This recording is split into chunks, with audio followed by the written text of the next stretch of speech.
Okay. Hey guys, welcome to this week's podcast episode. And I've got a fantastic guest for you today, Kari Boatner. And she helps individuals with midlife issues, identity issues to help create the lives they want. She's got a fantastic story.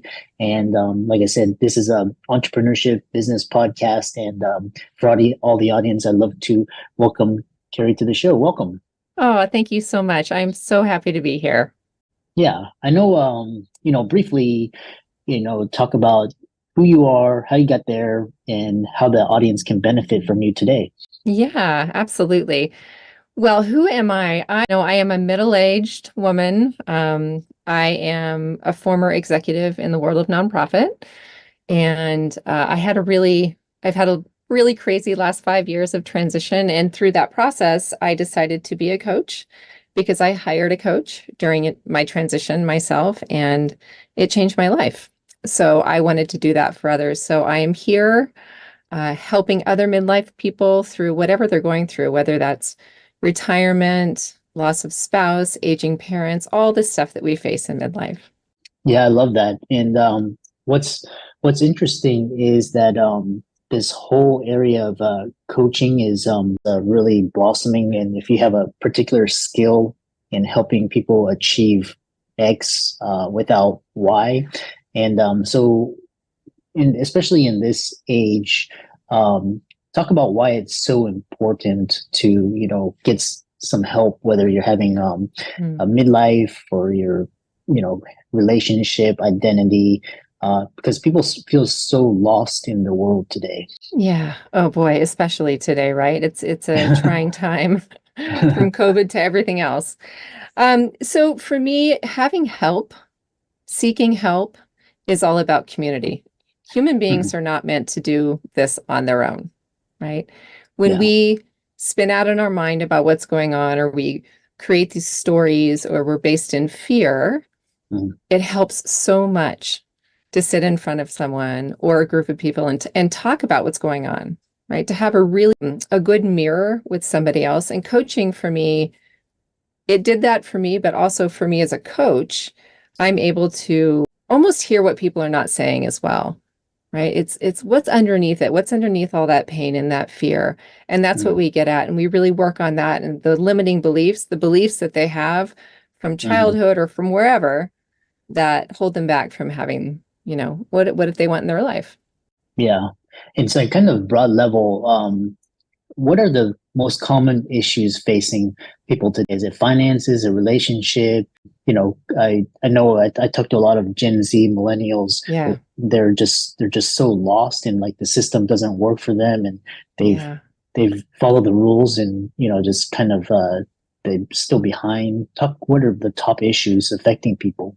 Yeah. Well, I think you nailed a bunch of them, right? Finances. How do we make money that is sustaining? How do we plan for retirement? What does retirement even mean anymore, right? Where Social Security is in question. All of these things are up in the air, right? So finances are huge.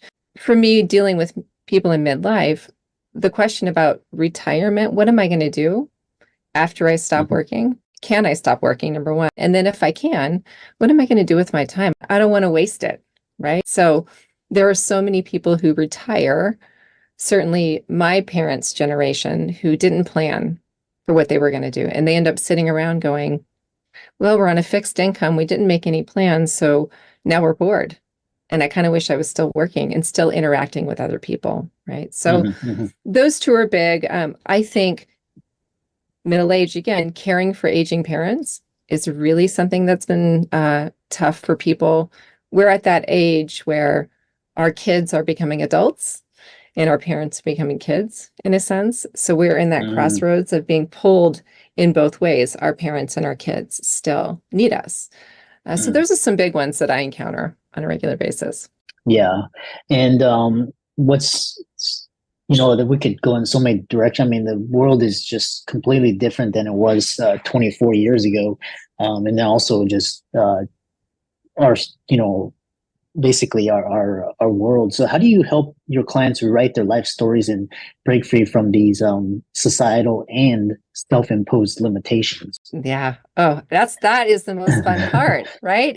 Yeah. It's the first thing we do is we dive into what their current story is. What are they telling themselves, right? What is the narrative that they keep playing over and over again? And so much of that, what's so funny is we don't realize it until someone is saying to us, wait a minute, I think that's part of your story. That might not even be true anymore, right? So we Yeah. really get into what they believe is their story of their past and of their present day and what they think based on that old story is going to be their future. And the fun part of all of that is to be able to say to these folks who are struggling, hey, guess what?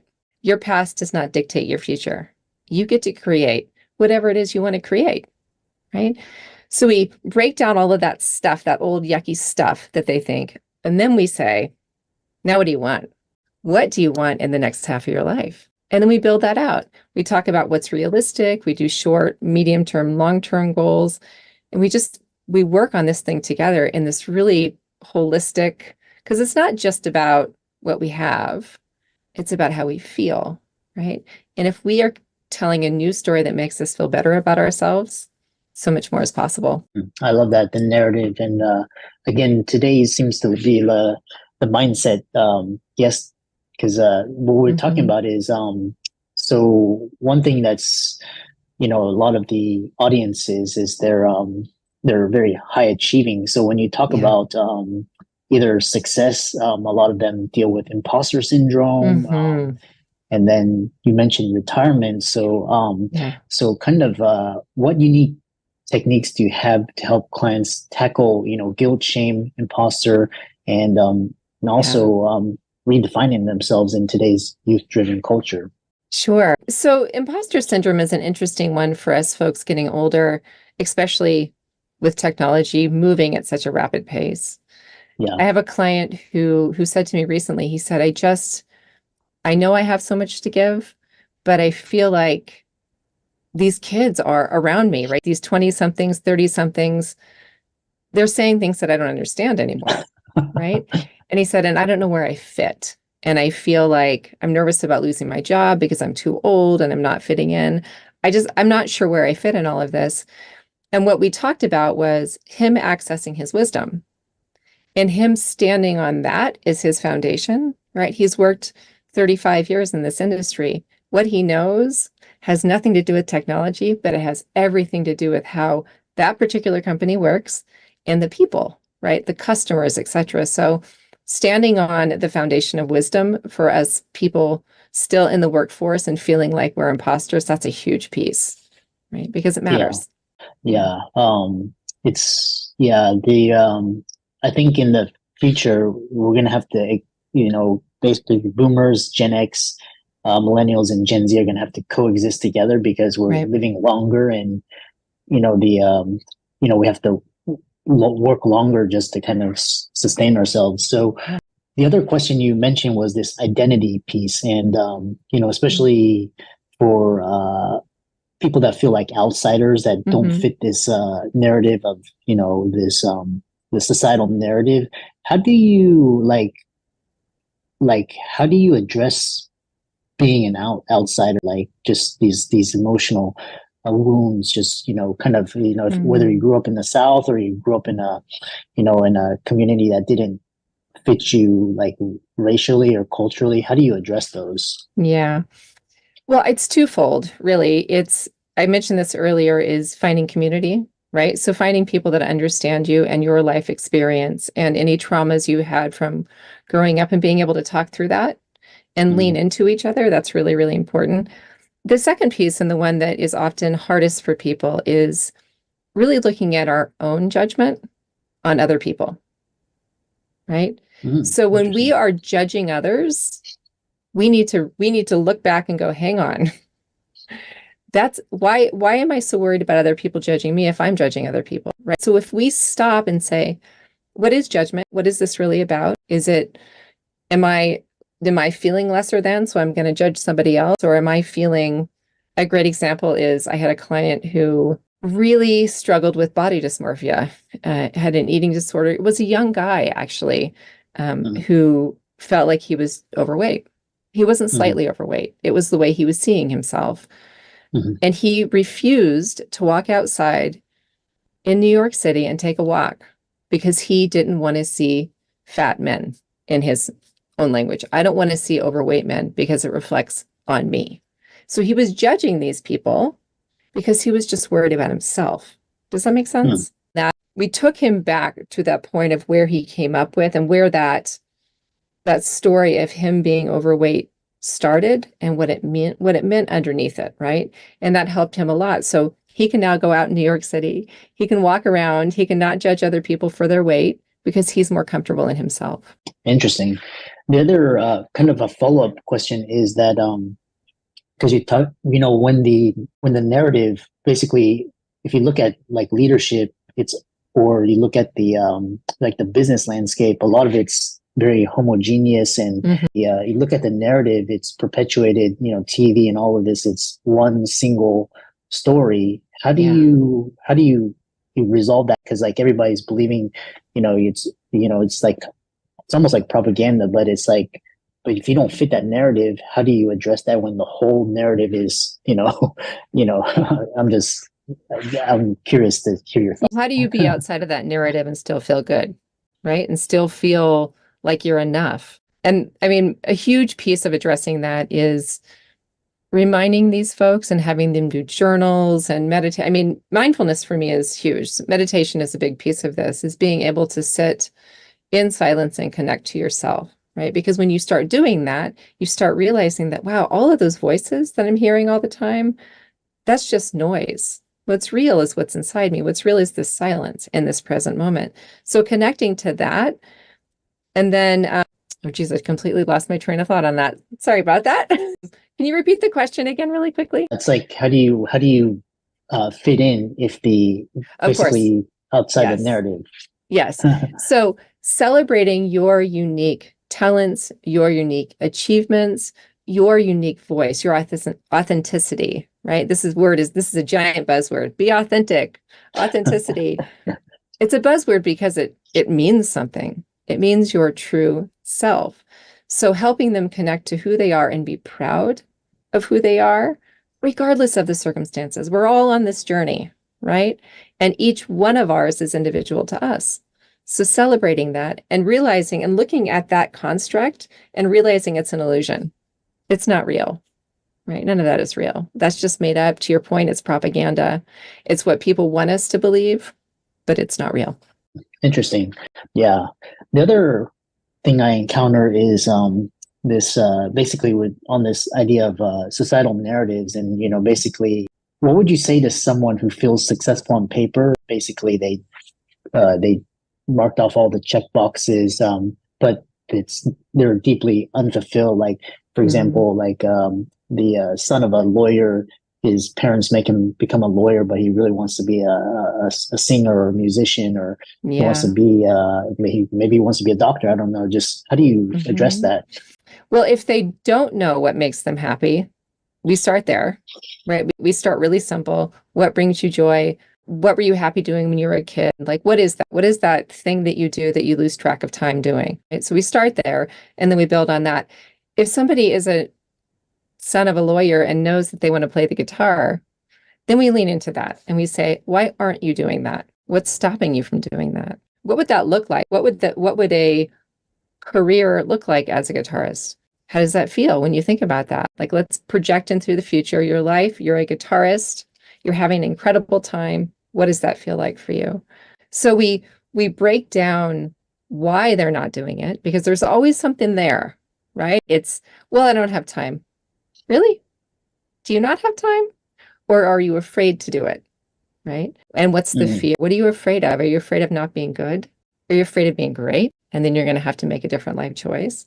So we break down all of that to get them to that place of joy that material success doesn't always give people, right? You can have all the stuff in the world, but if you're not happy inside yourself with who you are and what you're doing and what brings you joy, then all that stuff doesn't matter. Yeah, and a lot of it's yeah, a lot of it's that's why these coaching is so critical. Mm-hmm. The other question is kind of providing guidance for midlife transitions. And what are some common misconceptions about midlife crises? What are midlife crises? How do you help your clients navigate through them? Yeah. I love the term midlife crises because it is so not that. It's a midlife opportunity, in my opinion, right? It's crunchy. It's hard. I would never say that midlife is easy. It's not, because stuff starts happening that you were just completely unaware of. Like, well, I can't work out like I used to, or my body doesn't move, or I'm not sleeping as well as I used to, or how am I gaining weight so quickly? Or, why am I moody? A zillion things that happen in midlife. That's not just specific to women. It happens across the board, right? So, so what we do is we embrace where we are and say, okay, cool. I can do this. I can figure this out, right? If I'm moody, I know I need to take a breath and step away because we can feel that emotion coming up, right? If I'm feeling less energetic, maybe I don't work out as hard. You just start making adjustments for this second half of life so that we're not, I think what we try to do when we start hitting midlife and we're feeling all of this is we try to hold on to who we were, right? We try to hold on really tightly to this super athletic, really, overly ambitious, can party all night kind of person that is not us in midlife. And if we can let go of what we were, be happy and grateful for it, but then move forward into who we actually are, that's the key. That's the key. Interesting. Yeah. And I was reading that now there's not just the midlife, there's like the quarter life. So it's like it's like you have a quarter life. Yeah. Well, they say each 7 years you go through a kind of a transition, right? There's something that happens, there's something that changes. And being able to go into those periods in our life, knowing that we're going to get through it, even if it's hard, really appreciating the hard too, because the hard is what helps us grow. If we stayed steady state our whole life and didn't have these dips, it'd be boring. We need some dips. We need some rises and falls, right? Because ideally, life we sort of keep climbing up the mountain. Even though we have little dips, we keep climbing up with self-growth and we become more settled, happy people with ourselves. Yeah. And what I think is also happening is because the world is changing so quickly that, basically you said every 7 years you have to upgrade. And whereas, like 30 years ago, things were they were progressing, but not as quickly. So that's why you had that. But very interesting, really interesting conversation. And how can people contact you? And, I know a lot of people may want to reach out to you for coaching and your socials, all of that. So I am on Instagram, Kari Boatner Coaching. It's really simple. Same with Facebook. I'm on Facebook as well. I don't really use that all that much. I'm on LinkedIn. It's all under Kari Boatner Coaching, and my website is the same. So kariboatnercoaching.com.